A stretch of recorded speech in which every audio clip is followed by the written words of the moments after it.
Hello friends, my name is Dharmendra Panjwani और हम कर रहे थे हमारे अकाउंटिंग रेशियोज़ के कॉन्सेप्चुअल वीडियो जो जिसमें हम डिस्कस कर रहे थे कि क्या क्या चैप्टर कवर्स करता है। अब तक हमने कर लिया था लिक्विडिटी रेशियोज़ तक। अब हम स्टार्ट करेंगे विद द सॉल्वेंसी रेशियोज़। पढ़ते हैं। The person who has advanced money to the business on long term basis, यानी कि एक पर्सन है जिसने बिजनेस को पैसा दिया है for what, long term basis पे पैसा दिया है, are interested in safety of their periodic payments of interest as well as repayment of principal amount at the end of the loan period. उसे क्या डर होगा, उस पर्सन को क्या डर होगा, उस पर्सन को ये डर होगा कि उसको रेगुलरली उसके इंटरेस्ट मिलता रहे, साथ के साथ जब वो लोन का टर्म खत्म होने वाला हो तो उसको प्रिंसिपल अमाउंट भी लोन का मिल जाए। ठीक है, ये डर उसे सताता है। Now, solvency ratios are calculated to determine the ability of business to service its debt in the long run. Solvency ratio यही हेल्प करता है क्या बताने में कि लॉन्ग रन में बिजनेस कब तक अपने जो डेट्स हैं वो पे कर सकता है। The following ratios are normally computed for evaluating solvencies of the business. First is debt equity ratio. पढ़ते हैं debt equity ratio के बारे में। Debt equity ratio measures the relationship between long term debt and equity. Relationship बताता है long term debt और equity के बारे में। इक्विटी क्या होता है? इक्विटी आपका कैपिटल होता है। ठीक है, चलिए। If debt component of the total long term funds employed is small, outsiders feel more secure. From the security point of view, capital structure with less debt and more equity is considered favorable as it reduces the chances of bankruptcy.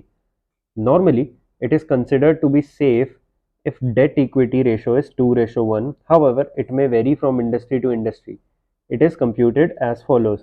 एक बार हम पहले formula नहीं देखेंगे, एक बार हम पहले discuss करेंगे क्या कहना चाह रहा है। ये कहना चाह रहा है कि देखो, आपके बैलेंस शीट में इक्विटी एंड लाइबिलिटी साइड में एक आपका कैपिटल दिखता है या फिर यू कैन से इक्विटी, और एक दिखता है डेट। डेट मतलब लॉन्ग टर्म डेट, जैसे कि लॉन्ग टर्म लोन हो गया, इफ़ यू नो डिबेंचर्स क्या होते हैं तो डिबेंचर्स हो गया, या फिर बॉन्ड्स हो गया। मान लो 5 साल का बॉन्ड है जो आपने इशू करा है, ठीक है, या फिर पब्लिक डिपॉजिट्स हो गया।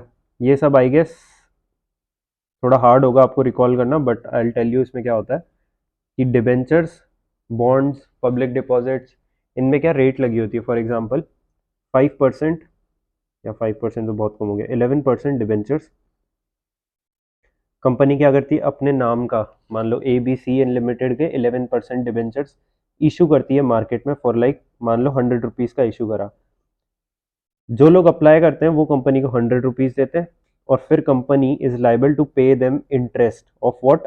यहाँ पे कितना इशू किया है? 11% डिबेंचर्स इशू किया, तो 100 का 11% is 11 rupees.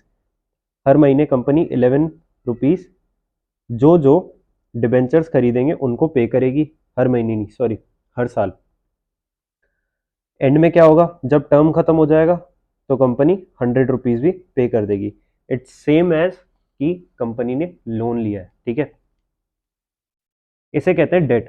So date, long term debt इन प्रकार के हो सकते हैं। पब्लिक डिपॉजिट्स हो सकते हैं, बॉन्ड्स हो सकते हैं, डिबेंचर्स हो सकते हैं, लोन लिया है बैंक से कंपनी ने, इस टाइप के कहीं सारे लोन हो सकते हैं, कई सारे डेट हो सकते हैं। ठीक है, अब मान लीजिए ये बिजनेस आपका है, ये बिजनेस आपका है। आप क्या चाहोगे? आप ये चाहोगे क्या कि जो मेरा कैपिटल है वो कम हो और लोन ज़्यादा हो? आप बताओ। यानी कि मेरा खुद का पैसा कम हो बिजनेस में और बाहर वालों का पैसा ज़्यादा हो। आउटसाइडर्स ही तो मनी है, बाहर से ही तो आपने पैसा उठाया। क्या चाहोगे? आई एम श्योर आप ये चाहोगे कि कैपिटल अपना खुद का पैसा ज़्यादा हो और बाहर वालों का कम हो। क्यों? क्योंकि आपके खर्चे ज़्यादा बढ़ जाएंगे। खर्चे कैसे बढ़ेंगे? बाहर वालों से पैसा लोगे तो बाहर वाले रिटर्न भी मांगेंगे और रिटर्न के लिए आपको उन्हें पे भी करना पड़ेगा टाइम टू टाइम। ठीक है, सिमिलरली बाहर वाले भी यही सोचते हैं। बाहर वाले यानी आउटसाइडर्स, आउटसाइडर्स को ज़्यादा सिक्योर तब फील होता है जब किसी बिजनेस में ज़्यादा इक्विटी होता है, जब किसी बिजनेस में ज़्यादा कैपिटल होता है। अगर किसी बिजनेस में ज़्यादा कैपिटल है दैट मीन्स वो सोच रहा है कि बिजनेस में बहुत अच्छी क्षमता है उसे उन्होंने जो भी लोन लिया है, जो भी डेट लिया है, उसको रीपे करने की। पर अगर मान लो बिजनेस में कैपिटल ही कम है और सब लोन ही लोन ले रखा है बिजनेस ने, तो फिर लोन ही लोन ले रखा है बिजनेस में, तो फिर उस केस में वो सोचते हैं आउटसाइडर्स कि यहाँ तो इन्होंने बहुत सारा डेट ले रखा है, बहुत सारा डेट ले रखा है, और इक्विटी क्या है, कम है। इक्विटी क्या है, कम है, तो उन्हें थोड़ा इनसिक्योर फील होता है। इनसिक्योर मतलब थोड़ा उन्हें अनसेफ सा फील होता है कि यार क्या पता कल को हमारे पैसे वापस मिले ना मिले। इसलिए इसलिए क्या होता है कि मैक्सिमम जो रेशो कंसिडर किया जाता है इस केस में, वो किया जाता है 2:1। 2:1 क्या लिखा हुआ है देखते हैं। Capital structure with less debt and more equity is considered favourable, यानी कि ऐसा कोई स्ट्रक्चर जिसमें कम से कम डेट हो और ज़्यादा ज़्यादा इक्विटी हो, वो ज़्यादा फेवरेबल माना जाता है। As it reduces the chances of bankruptcy, normally it is considered to be safe if debt equity ratio is 2:1, यानी 2:1 अपने को ये याद रख के चलना है कि 2:1 नॉर्मली सेफ होता है। अच्छा, अब थोड़ा मैं डिफरेंस में आ जाता हूँ, डिफरेंशिएशन में आ जाता हूँ। कैसे, एक बार मैं दूसरी फाइल से आपको बता देता हूँ। हाँ, हमने पहले पढ़ा था करंट रेशो। करंट रेशो में जो नॉर्मल रेशो था वो भी यही था, 2:1। ठीक है, इसमें भी डेट इक्विटी रेशो में भी यही है, 2:1। ठीक है, नाउ करंट रेशो का क्या फॉर्मूला है? करंट रेशो का फॉर्मूला है current asset upon current liability. तो फॉर एग्जांपल हम इसको 2:1 की जगह मान लो हम इसको 5:1 मानते हैं, तो क्या ये ज्यादा अच्छा है या क्या ये ज्यादा बुरा है? आई वुड से ये ज्यादा अच्छा है। क्यों सर? क्योंकि अगर ये 5:1 है, दैट मीन्स हमारे करंट असेट्स ज्यादा हैं in comparison to current liability. कैसे? एग्जांपल मैं आपको बताता हूँ। मान लो करंट असेट 100 है और करंट लाइबिलिटी 20 है, तो क्या आया? ये आ गया 5, यानी 5:1। तो अच्छा हुआ ना, ज्यादा असेट्स है कम लाइबिलिटी से, अच्छा हुआ। ठीक है, but at the same time मैंने आपको अभी इसका फॉर्मूला नहीं बताया, मैं आपको बता देता हूँ। डेट अपॉन इक्विटी होता है, बहुत सिंपल है, जैसा नाम है वैसा ही फॉर्मूला है, डेट अपॉन इक्विटी। हम इसको फर्दर भी डिस्कस करेंगे, बट हाँ, सिमिलरली मान लो डेट इक्विटी का, डेट अपॉन इक्विटी रेशो का 2:1 है। ठीक है, 2:1 है, दैट मीन्स डेट है डबल। ठीक है, इक्विटी है 1, यानी कि अगर इक्विटी 100 है तो डेट होगा 200, as per normal circumstances, as per normal circumstances. ठीक है, अब देखो, अगर debt equity ratio similar to current current ratio 5:1 हो गया, तो क्या ये अच्छा है या क्या ये बुरा है? आई वुड से ये बुरा है। कैसे सर? 5:1 का मतलब क्या होता है कि डेट तो हमारा 100 है और इक्विटी क्या है हमारा 20, यानी कैपिटल कम है, कैपिटल कम है और डेट क्या है, बहुत ज्यादा हाई है। किसी भी बिजनेस में अगर उधारी बहुत ज्यादा हाई होगी तो वो बिजनेस क्या होगा, उसको हम क्या बोलेंगे, रिस्की। और किसी बिजनेस में डेट अगर कम होगा तो उसको क्या बोलेंगे, लेस रिस्की। ठीक है, उसको बोलेंगे लेस रिस्की। ठीक है, सो इस केस में समझाना ये चाहता हूं कि अगर रेशो 2:1 से कम हुआ तो ही बेटर है। डेट इक्विटी रेशो में अगर रेशो 2:1 से कम हुआ तो ही सबसे अच्छी बात है। अगर 2:1 से ज्यादा हुआ तो नॉट बेटर या नो गुड।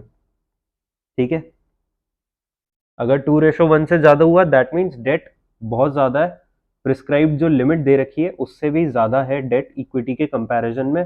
अगर कम है तो दैट्स फाइन, कम है तो कम रिस्की है। ठीक है, सिमिलरली हमने ऊपर क्या पढ़ा था, करंट करंट रेशो में क्या होता है, अगर वो ज्यादा होता है दैट मीन्स वो क्या डिपिक्ट कर रहा है कि आपका जो न्यूमरेटर में करंट एसेट है ना, वो ज्यादा है, करंट एसेट करंट लाइबिलिटी के कंपैरिजन में ज्यादा है, आपका एसेट ज्यादा है, तो वो क्या है आपके लिए, वो बहुत अच्छी बात है आपके लिए। सिमिलरली यहाँ पे न्यूमरेटर में क्या है, डेट है, दैट मीन्स डेट बहुत ज्यादा है। अगर डेट बहुत ज्यादा हो जाएगा तो हम मानेंगे कि वो बहुत रिस्की है। किसी भी बिजनेस में। ठीक है, आते हैं हम वापस हमारी बुक पे।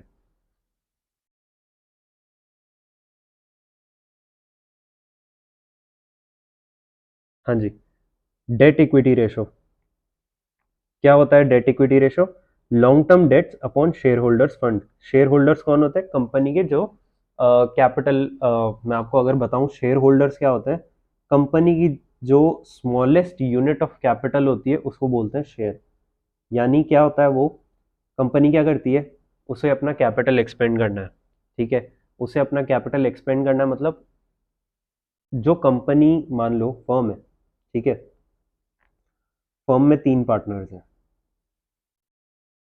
ठीक है, तीनों ने बहुत सारा पैसा खुद का लगा रखा है। अब उन लोगों के पास बहुत पैसा है नहीं, और पैसा है नहीं लगाने को फर्म में। ठीक है, तो ये तीनों डिसाइड करते हैं कि अब हम फर्म को कंपनी में कन्वर्ट कर देंगे। ठीक है, कंपनी को फर्म को कंपनी में कन्वर्ट करने का क्या रीजन हो सकता है? रीजन ये है कि इन्हें बिजनेस बढ़ाना है। ठीक है, बिजनेस बढ़ाना है, बिजनेस को और बड़ा करना है ताकि वो और प्रॉफिट्स कमा सकें। और बिजनेस को बढ़ाने के लिए क्या चाहिए होगा? ज़्यादा कैपिटल चाहिए होगा। बट अब ए बी और सी के पास तो कैपिटल है ही नहीं, तो ये लोग क्या करेंगे? ये लोग क्या करेंगे, अपनी जो कंपनी है ना, A B C and company, इसके शेयर्स निकालेंगे। शेयर्स कैसे निकालेंगे? जैसे मैंने आपको डिबेंचर्स का बताया, मान लो शेयर्स निकाला इन्होंने, 1 लाख शेयर्स निकाल दिए। शेयर्स क्या होता है? शेयर्स एक तरीके का सर्टिफिकेट होता है। ठीक है, मान लो इन्होंने 1 लाख सर्टिफिकेट्स प्रिंट किए।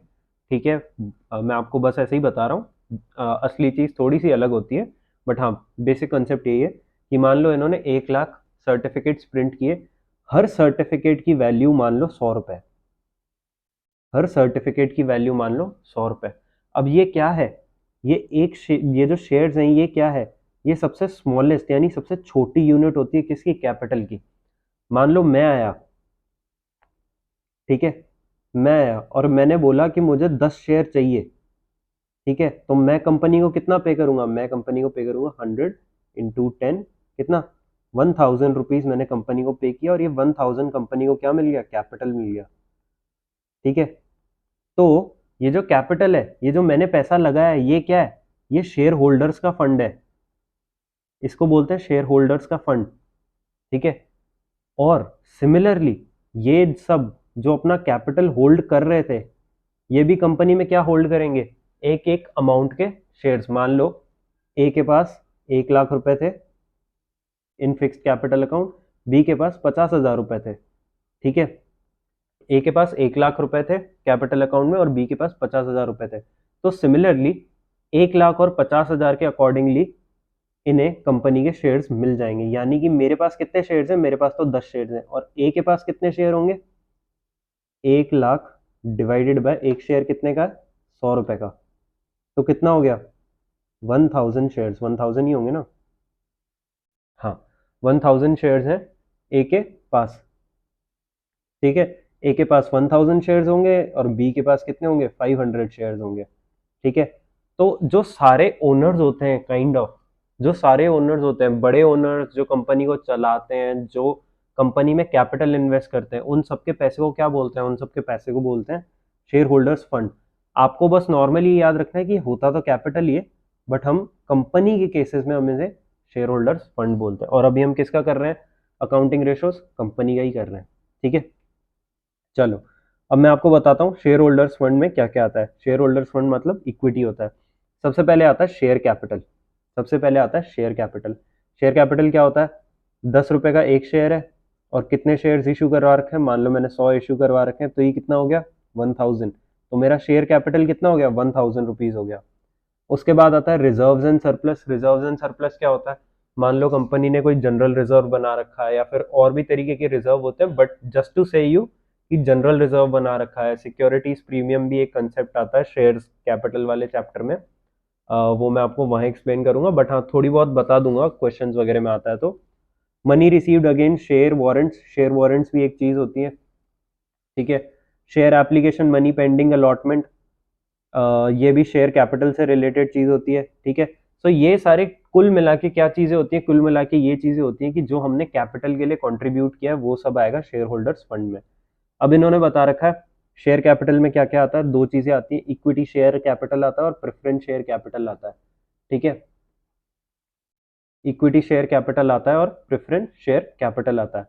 नाउ इक्विटी शेयर कैपिटल क्या होता है? इक्विटी शेयर कैपिटल तो वो होता है जो हम जो शेयर होल्डर्स हैं, यानी कि जो ओनर्स हैं, वो उस शेयर कैपिटल को सब्सक्राइब करते हैं, यानी उस शेयर कैपिटल को उसमें पैसा इन्वेस्ट करते हैं, कैपिटल में इन्वेस्ट करते हैं पैसा, नॉर्मल जो शेयर कैपिटल। और प्रेफरेंस शेयर कैपिटल क्या होता है? प्रेफरेंस शेयर कैपिटल एक मिडिल टर्म होता है, जैसे कि मैं आपको बताऊं डिफरेंस क्या होता है इक्विटी शेयर कैपिटल और प्रेफरेंस शेयर कैपिटल में। ये देखो, प्रेफरेंस शेयर कैपिटल में क्या होता है, आपको फिक्स्ड रिटर्न मिलता है। मान लो इसमें लिख रखा है 8% प्रेफरेंस शेयर कैपिटल। ठीक है, सिंपल टर्म में मैं आपको बताऊंगा 8% प्रेफरेंस शेयर कैपिटल। कंपनी के मान लो लॉसेज हुए हैं इस साल, ठीक है, तो कंपनी फिर भी लाइबल है क्या करने के? प्रेफरेंस शेयर कैपिटल को 8% का इंटरेस्ट पे करने के लाइबल है कंपनी। ठीक है, where as equity share capital में क्या होता है? इक्विटी शेयर कैपिटल होता है प्राइम ओनर्स, यानी अल्टीमेट जो ओनर्स होते हैं वो होते हैं इक्विटी शेयर कैपिटल वाले। ठीक है, यानी कि अगर प्रॉफिट हुआ तो प्रॉफिट उनको मिल जाएगा, बट अगर लॉस हुआ तो उनको कुछ नहीं मिलेगा। ठीक है, ये डिफरेंस होता है। पर हाँ, दोनों कैपिटल में ही आते हैं, प्रेफरेंस शेयर कैपिटल और equity share capital. Preference share capital एक तरीके से आप बोल सकते हो कि डेट और कैपिटल के बीच की एक चीज है, क्योंकि इसमें डेट का कंपोनेंट जैसा भी है कि इनको इंटरेस्ट मिल रहा है फिक्स्ड, और इनमें कैपिटल की भी पावर है, यानी इनमें ओनर्स की भी पावर है। ठीक है, अब देखते हैं शेयर होल्डर्स फंड में और क्या क्या आता है। शेयर होल्डर्स फंड क्या होता है? Total non current assets plus working capital minus non current liabilities. और वर्किंग कैपिटल क्या होता है? Current assets minus current liabilities. आओ मैं आपको ये एक्सप्लेन करता हूं।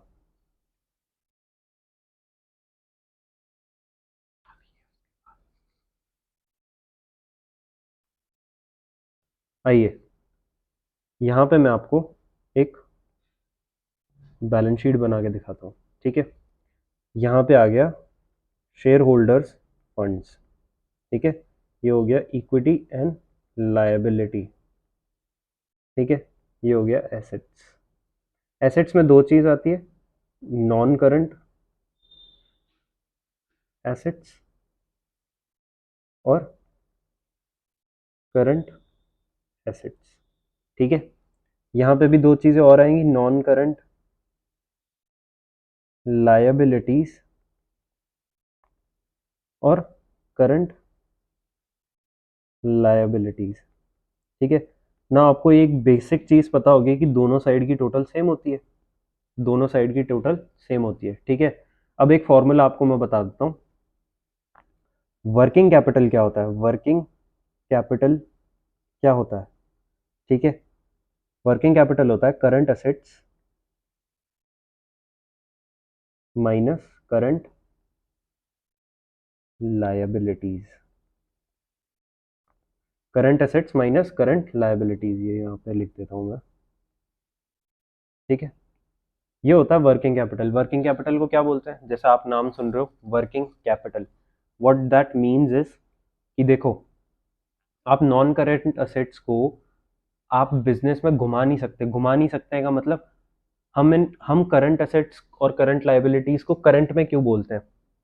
क्योंकि इनमें ऐसी चीजें आती हैं जो आती है और जो जाती है इन अ शॉर्ट टर्म पीरियड, जैसे कि कैश आता है, इन्वेंट्री आता है। ठीक है, हम कुछ एडवांस पेमेंट्स करते हैं, वो आता है करंट एसेट्स में। ठीक है, बहुत सिंपल चीज़ है। आप देखो, आपके पास कैश है, ठीक है, आप गए मार्केट में, आपने मार्केट में रॉ मटेरियल खरीदा। ठीक है, उस रॉ मटेरियल को आपने फिनिश गुड्स में कन्वर्ट किया और वो फिनिश गुड्स आपने बेच दिए। ठीक है, आपने बेचे और आपने किसी को क्रेडिट पे बेचे। क्रेडिट पे बेचने का मतलब क्या होता है? डेटर्स क्रिएट हुए आपके, और वो डेटर्स एक दो महीने में क्या करेगा? पैसे देगा, और वो जब पैसे देता है तो आपके पास वापस कैश आ जाता है, और ये साइकिल दोबारा चलती रहती है। तो ये जो पूरी साइकिल चलती रहती है उसको क्या बोलते हैं? वर्किंग कैपिटल वाली साइकिल बोलते हैं। कि ये कैपिटल जो हमारे पैसा है ना, जो हमने इनिशियली पैसा डाला था तो ओनर्स का पैसा, था तो पार्टनर्स का, था तो शेयर होल्डर्स का पैसा। ठीक है, वो क्या कर रहा है? वो बार बार वर्क कर रहा है, और वर्क करके क्या कर रहा है? 100 रुपए मैंने डाले, 100 रुपए इन्वेस्ट किए, उसको मैंने 120 पे बेचा, और वो 120 पे से वापस डेटर दे रहा है। अब मैं क्या करूंगा, मैं वही 120 दोबारा आगे इन्वेस्ट करूंगा और उस 120 से 150 कमाऊंगा, ठीक है। That means this is working capital, what we can say. Similarly current liabilities भी होती हैं। क्या होता है करंट लाइबिलिटीज में? बेसिकली वही चीजें होती हैं कि आपने मैं आपको एक बार चार्ट ही बना के बताता तो देख लो। शेयर होल्डर्स होते हैं, थोड़े अलग कलर से बनाते हैं इस बार।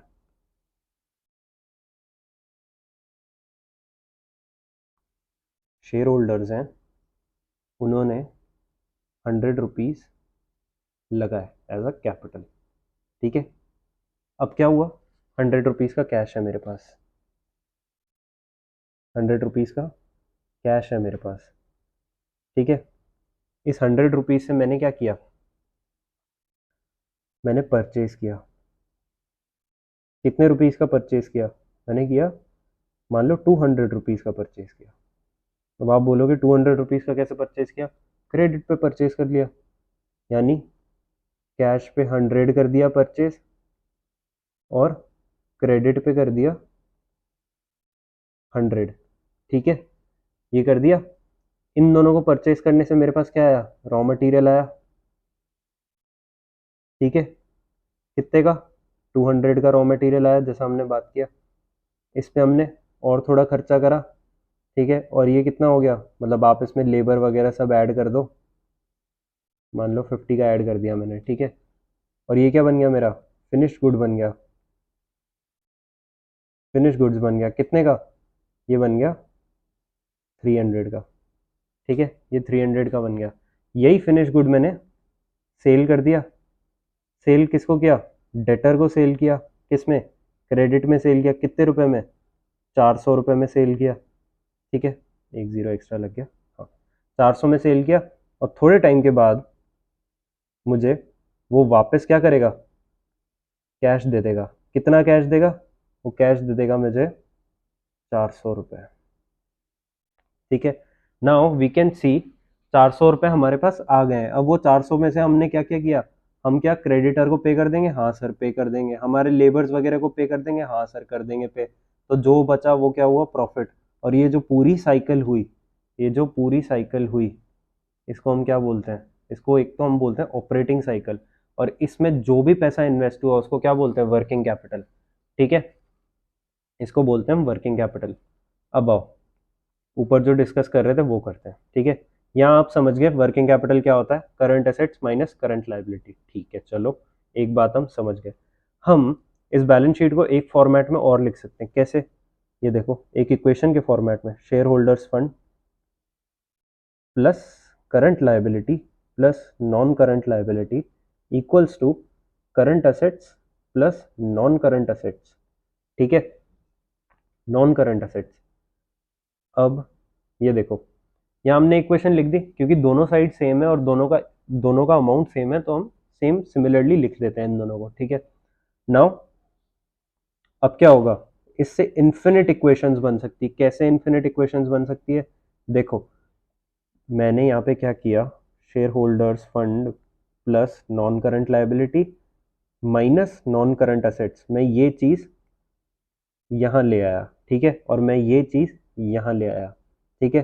अब क्या यहाँ पे इक्वेशन आ गई, करंट असेट्स तो यहाँ पे था, मैं करंट लाइबिलिटीज राइट साइड में ले आया, तो अब ये क्या हो गया, माइनस में हो गया, ठीक है। ये हो गया माइनस में। अब देखो क्या इक्वेशन बन रही है, ये इक्वेशन बन गई हमारी, इक्वेशन नंबर 2।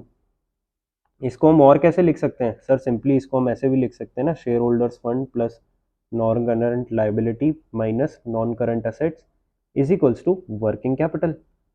भाई current asset minus current liability working capital को ही तो बोलते हैं। ऐसे हम लिख सकते हैं। और हम कैसे लिख सकते हैं? हम ऐसे लिख सकते हैं, share holders fund plus non current liability equals to working capital plus non current assets. यहाँ पे ले गया मैं इसको वापस, तो ये प्लस का साइन हो गया, ठीक है। तो कुल मिला के कहने की बात ये है कि हम एक चीज से, यानी हम इसकी हर एक चीज का एक फॉर्मूला बना सकते हैं। जैसे शेयर होल्डर्स फंड का क्या फॉर्मूला हो जाएगा यहाँ पे, share holders fund is equals to working capital यहाँ था, नॉन करंट एसेट्स यहाँ पे ऑलरेडी था, अब हम ले जाएंगे नॉन करंट लाइबिलिटीज यहाँ, तो ये हमारा आ जाएगा शेयर होल्डर्स फंड। अब हम चेक करते हैं क्या है बुक में दे रखा।